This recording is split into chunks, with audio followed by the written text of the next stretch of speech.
तीसरा सवाल, यह एक उदाहरण है, कामठी विधानसभा।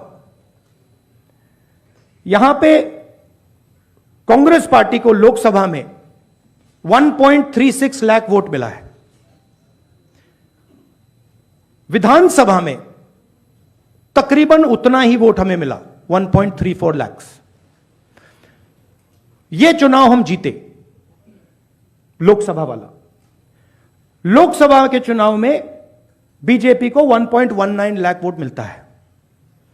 इस कंस्टिट्यूएंसी में 35,000 नए वोटर्स ऐड होते हैं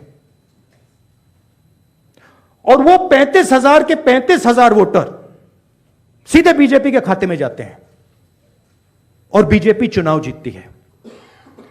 यह एक उदाहरण है, ऐसे महाराष्ट्र में अनेक उदाहरण हैं।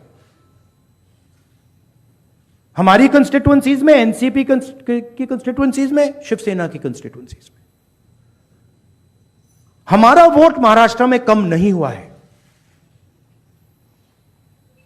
बीजेपी का वोट ज्यादा हुआ है। ये वोटर्स कहां ऐड हुए हैं? जहां पे बीजेपी की स्ट्राइक रेट 90+% है। हिस्ट्री में 90% स्ट्राइक रेट नहीं रही है।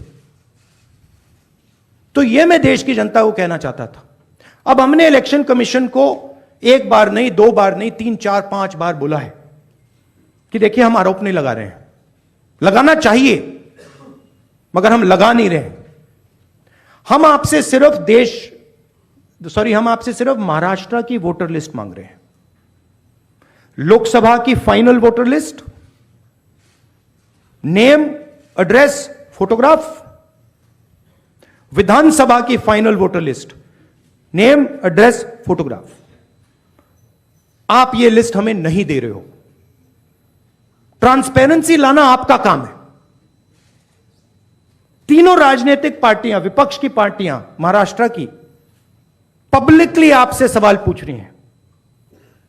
मैंने पार्लियामेंट में बोला, हमारे सब नेताओं ने बोला है, इलेक्शन कमीशन हमें लिस्ट नहीं दे रही है।